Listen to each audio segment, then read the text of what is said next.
برداشت کرنا سیکھو گے، یاد رکھو میرے بچوں،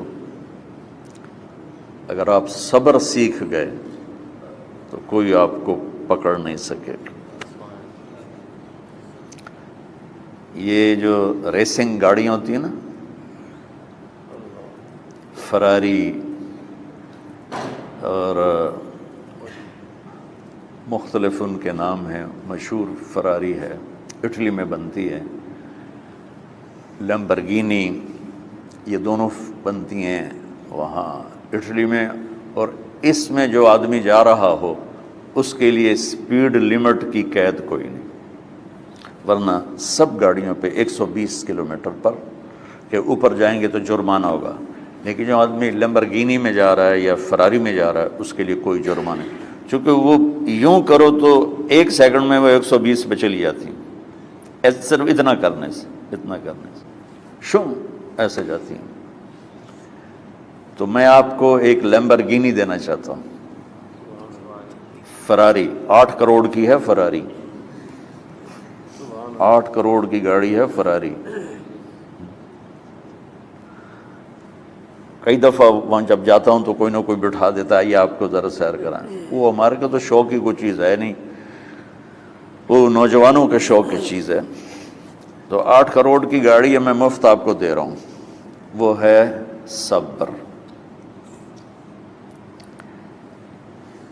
آخرت کے سفر میں اگر تیز چلنا چاہتے ہو، سب سے آگے نکلنا چاہتے ہو، تو صبر کی فراری پہ سوار ہو جاؤ، تمہیں کوئی پکڑ نہیں سکے گا، تمہارے کوئی قریب بھی نہیں آ سکے۔ کہ دنیا میں صبر کرنے والوں کا قحط آ گیا ہے، بڑے بڑے علماء ہیں اخلاق سے خالی، بڑے بڑے علماء ہیں صبر جانتے ہی نہیں، اور پورا معاشرہ سر علماء، تم کل کے علماء ہو اس لیے علماء کی بات کر رہا ہوں، ورنہ پورا معاشرہ میرے بچوں صبر سے خالی ہے۔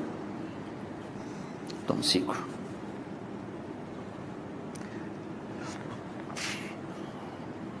دیکھو میری ایک بات سنو، علم کی کمی ہو تو اچھے اخلاق اس کو چھپا دیتے ہیں، اخلاق کی کمی ہو تو بڑے سے بڑا علم بھی اسے چھپا نہیں سکتا۔ سارے عیب ہوں اور اخلاق اچھے ہوں تو اخلاق وہ چادر ہے جس میں سارے عیب چھپ جائیں گے، اور ساری صفتیں ہوں اور بد اخلاق ہو تو ہر صفت کو بد اخلاقی چھپا دے گی۔ میرے نبی نے نماز لمبی پڑھی، اللہ نے روک دیا، کہا نہیں چاہیے، ما انزلنا علیک القرآن لتشقی، مختصر نماز پڑھیں، درمیانی نماز پڑھیں۔ پیسہ سارا خرچ کر دیا، اللہ نے روک دیا، ولا تبسطها کل البسط، میرے نبی سارا خرچ نہ کرو، کچھ بچا کے بھی رکھو۔ تبلیغ میں اپنی جان کھپائی، اللہ نے اس سے بھی روک دیا، فلا تذهب نفسک علیہم حسرات، تبلیغ کرو خود نہ مر جاؤ۔ تبلیغ کتنا بڑا عمل ہے، اللہ نے کہا اعتدال۔ نماز کتنا بڑا عمل ہے، اللہ نے کہا درمیانہ ہاتھ رکھو۔ مال خرچ کرنا کتنا بڑا عمل ہے، اللہ نے کہا درمیانہ ہاتھ رکھو۔ جب میرے لیے میں نے اخلاق میں بلند پرواز دکھائی تو اللہ نے کہا شاباش انک لعلی خلق عظیم، میرا نبی میں آپ کو شاباش دیتا ہوں، آپ کے اخلاق بڑے عالی شان ہیں۔ یہ نہیں کہا کہ اتنے بھی ذرا تھوڑا اکھ بھی کھائی کر، کوئی کوڑا ہویا کر۔ تو تم مولوی بڑے غسیلے ہوتے ہو، تم میرے بچے بیٹھو نا، اس لیے بات کر رہا ہوں۔ صبر نام کی شے ہی نہیں ہوتی۔ فقہ پڑھنا تو ہماری مت ماری جاتی۔ قرآن کو بھی فقہ کے انداز میں پڑھتے ہیں، حدیث کو بھی فقہ کے انداز میں پڑھتے ہیں۔ بخاری سے زیادہ امام بخاری پڑھاتے ہیں۔ ترجمۃ الباب تو اتنا وقت لگا دیتے ہیں کہ حدیث جو اصل چیز ہے اس کی طرف توجہ نہیں جاتی۔ امام بخاری کی کتاب کا مقدمہ کوئی نہیں، تو اس پر جب بخاری شروع ہوتی ہے تو ہفتہ ہفتہ اس پہ سبق چلتا ہے کہ امام بخاری نے مقدمہ کیوں نہیں لکھا، جی میں سارے مل کے یعنی امام صاحب نے تو گلاں کی جان۔ میں اس کا اتنا آسان 1 منٹ میں اس سارے سبق کو ختم کر دیتا ہوں بخاری شریف کے، کہ دیکھو بھائی امام صاحب کا دل نہیں کیا مقدمہ لکھنے کو، اس لیے انہوں نے نہیں لکھا۔ گل مک۔ ایک حدیث کے عنوان اور حدیث میں جوڑ نہیں تھا، تو شیخ رمزی بہت بڑے فاضل آدمی ہمارے فیصل آباد، میں نے کہا شیخ یہ جوڑ کوئی نہیں، کہ شیخ ھذا من اصعب ابواب البخاری، یہ بخاری شریف کے مشکل ترین ابواب میں سے۔ میں نے کہا بڑا آسان کام ہے، امام بخاری بھول گئے، ترجمہ کوئی اور تھا، حدیث کوئی اور لکھ دی، بھول گئے، بشر ہی تو ہیں، کیوں بچوں نے مصیبت وچ پان دے۔ تو بچوں شوق سے جاؤ، بہانے نہ کرو، ہماری ذرا تھوک ڈال کے پیٹ میں درد، وہ شامہ پہ جان گیا پھر توڑیاں۔ ٹھیک ہے نا، میں زیادہ بول نہیں سکتا ہوں، ضروری سمجھ کے آیا تھا کہ تم خوشی سے جاؤ۔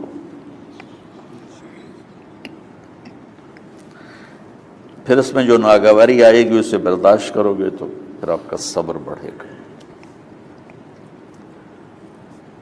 تمہیں صرف میری شہرت نظر آتی ہے، اس میں جتنا مجھے صبر کرنا پڑا ہے وہ تمہارے سامنے نہیں ہے۔ جتنی کڑوی گولیاں میں نے کھائی ہیں لوگوں سے وہ تو تمہیں نہیں پتا، اب تمہیں اتنا نظر آتا ہے کہ واہ واہ ہو رہی ہے آگے پیچھے لوگ۔ میرے اللہ کا کرم ہے، میری کیا اوقات، آج ہوں کل مر جاؤں گا، اولاد کو بھی یاد نہیں رہے گا کہ طارق جمیل کون تھا۔ جو ہے اس میرے رب کا کرم ہے، مجھے اپنی شہرت سے کبھی دھوکہ نہیں لگا، تو میرے بچے اس لیے بتا رہا ہوں، کوئی فخر نہیں، کہ مجھے اپنی شہرت سے کوئی دھوکہ نہیں، ایک لمحے کے لیے بھی مجھے دھوکہ نہیں۔ میرے دل کی گہرائیوں یہ بات اتری کہ سب میرے اللہ کا فضل ہے، اور برائی کرنے والا اور اچھائی کرنے والا میری نظر میں برابر ہو گیا ہے۔ برابر ہونے کا مطلب پہلے سمجھو، تم مجھے گالی دو گے مجھے تکلیف ہوگی، تو میری تعریف کرو گے مجھے خوشی ہوگی، اس کو برابری نہیں کہتے، وہ تو ایک طبعی چیز ہے۔ یہ میں نے ہاتھ پہ اپنا ہی ہاتھ مارا تو اس کو درد ہو رہا،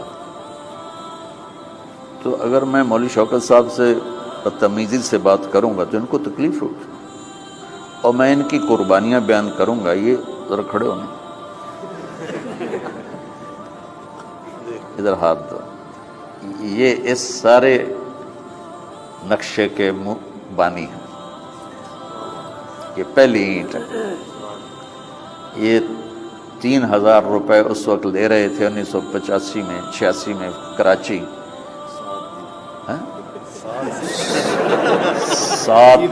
7,000 ان کی تنخواہ تھی، اور میں نے ان کو تلمبے میں بلایا 900 روپے مہینے پر۔ کتنا فرق ہے 7,000 اور 900 کا؟